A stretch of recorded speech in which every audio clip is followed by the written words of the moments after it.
పొంగేటి మనుగడ కోటి అలలుగ పొంగు వరదల వేగాన పడిలేచు అలలకు తీపి కలలకు లేని అలసట నీకేలా నల్ల నల్ల నీళ్లలోన ఎల్లకిల్ల పడ్డట్టున్న అల్లో మల్లో ఆకాశాన చుక్కల్లు అమ్మాయంటి జాబిల్లమ్మ అబ్బాయంటి సూర్యుడమ్మ ఇంటి దీపాలవ్వాలంట దిక్కుళ్ళు ఎవరికి వారే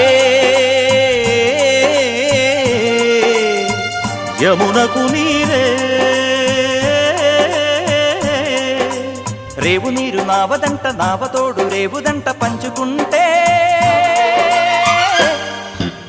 గోరువంక వాలగానే గోపురానికి స్వరాల గణగణ గంటలే మోగనేలా గోపబాలుడొచ్చినాక గోకులానికి పెదాల కిలకిల పువ్వులే పుట్ట